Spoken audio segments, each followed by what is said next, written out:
Živijo, moje ime je Nataša, sem trenerka fitnesa. Danes vam bom povedala, zakaj se uporablja tale zadeva. Verjetno ste jo že velikokrat zapazili na kakšni polici trgovine, pa mogoče niste vedeli točno, zakaj se uporablja. Temu se reče valjček. Valjčki se uporabljajo za različne namene. In sicer lahko jih uporabljamo pred vadbo, tako da se ogrejemo, skupaj z dinamičnim raztezanjem, so zelo dobri za povečevanje gibljivosti v sklepih in pa potem po vadbi za regeneracijo. Valjčki so, kot ste opazili, različnih oblik, tudi imajo te špičke, tako da lahko prodremo globje v mišice. Prva stvar je, ko vam bom pokazala, kako lepo povaljčkamo sprednje stegenske mišice. Ves čas uporabljamo tudi stabilizatorje trupa.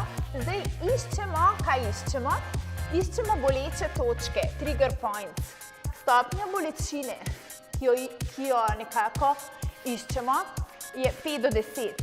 Včasih vidim, ko se ljudje valjčkajo in ko jih začne boleti, ljudje smo narejeni, da ne maramo bolečine, tako da potem se začnejo opirati na roke in ne pustijo, da jih boli. Ampak tukaj mora biti tista stopnja bolečine nekje med 5 in 10, takrat šele bo ta pravi efekt. Če bomo to delali zelo redno, se lahko izognemo poškodbam in tako naprej.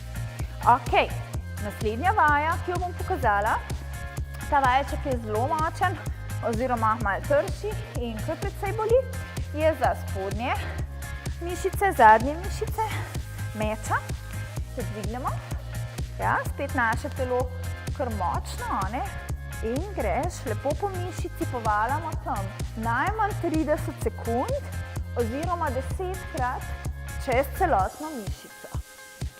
Tako da kar gremo.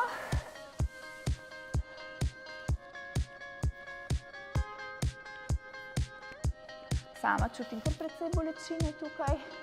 Tako da najmanj 30 sekund je treba vztrajati, tako da bolečina počasi pojenja. Če pa hočemo prodreti še globje, pa uporabljamo žogice. Zdaj, če nimate drugega, je navadna teniška žogica čisto ok, oziroma lacrosse žogica je že trša, ali pa v kompletkih raznih imate valjček in žogico, kar je super, dobite v bistvu dve zadevi v eni. Kaj je zelo pomembno, da je treba zdržati na bolečini. Se pravi, od tega odvisno, kakšno si boste zbrali. Najdemo spet točko, kjer nas boli in potem s počasnimi krožnimi gibi na tem mestu vztrajamo. Spet toliko časa, da bolečina ne pojenja. Jaz mislim, da se pri teh vajah tudi kar dobro prepotimo.